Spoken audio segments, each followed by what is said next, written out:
ధ్యానం గురించిన ఒక కథను ఈ వీడియోలో విందాం.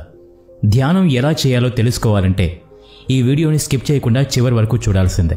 మరికెందుకు ఆలస్యం, let's start our today's episode. ఒక సన్యాసి అడవిలో చెట్టు కింద ధ్యానం చేస్తూ ఉండేవాడు.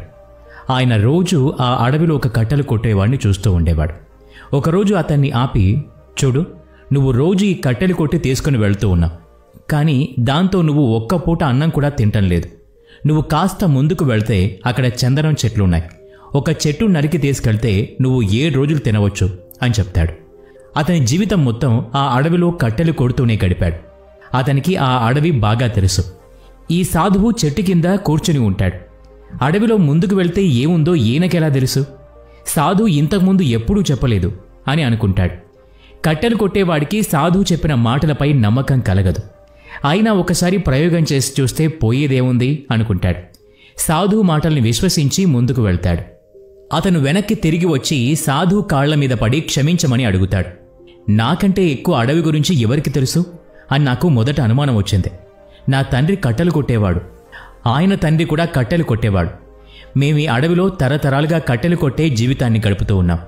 ఇంతకన్నా ముందుకు వెళితే దీనికన్నా మంచి కట్టెలు దొరుకుతాయని మేమెప్పుడూ ఆలోచించలేదు.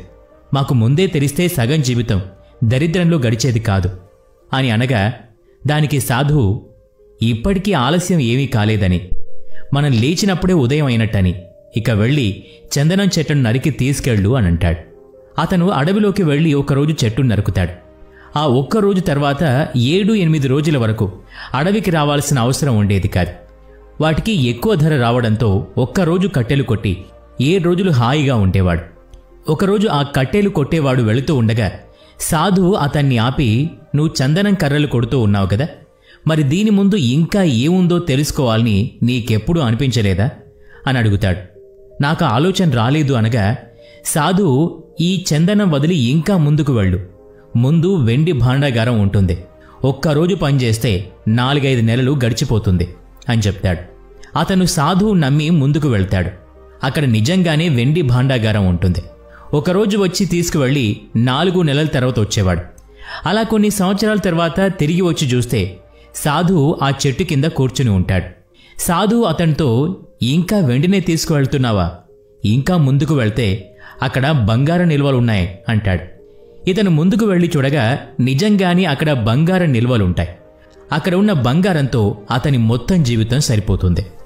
బంగారం దొరికిన తర్వాత అతను ఒకసారి అడవికి వచ్చి బంగారం తీసుకువెళ్ళి సంవత్సరం వరకు అడవికి రాడు.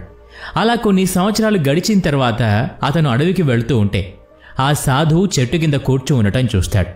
సాధువు అతన్ని చూసి, ప్రతిసారి నేనే చెప్పాలా? నీకు సొంతంగా ఆలోచన రాదా? ఇంకా ముందుకు వెళ్ళి చూడు అంటాడు.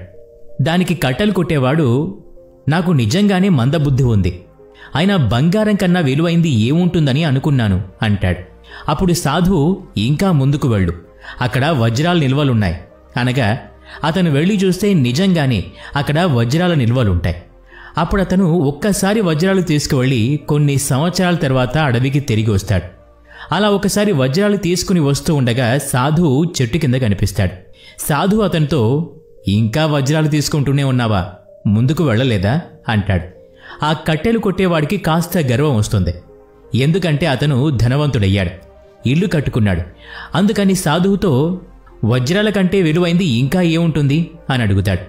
దానికి సాధువు, వజ్రాలకు ముందు నేనున్నాను అని అంటాడు.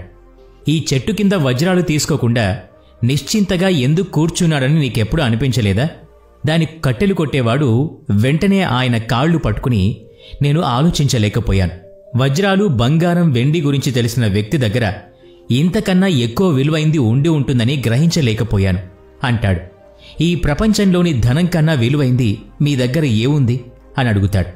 సాధువు అతని మాటలు విని, నేను నీకు అదే చెప్పాలనుకున్నాను, నా దగ్గర ఉన్నది ధ్యానం, దానికి కట్టెలు కొట్టేవాడు, నాకు ధ్యానం చేయటం రాదుగా అని అనగా, దానికి ధ్యానం చేయటం చాలా సులువని, బయట ధనం బాగానే పోగు చేశావు, ఇక నీ అంతరాత్మ సంగతి చూడు అని చెప్తాడు.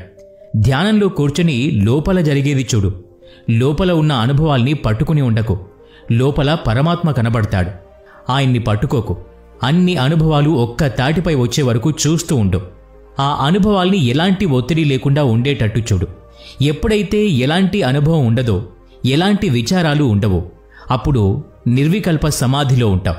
శూన్యం మాత్రమే మిగులుతుంది. అందులోనే ఆత్మజ్ఞానం ఉంటుంది. ధ్యానం చేయడానికి కావాల్సింది ధైర్యం. నీలో ధైర్యం ఎంత ఉండాలంటే ఏం జరిగినా సరే ధ్యానం చేయడానికి ఎప్పుడూ తయారుగా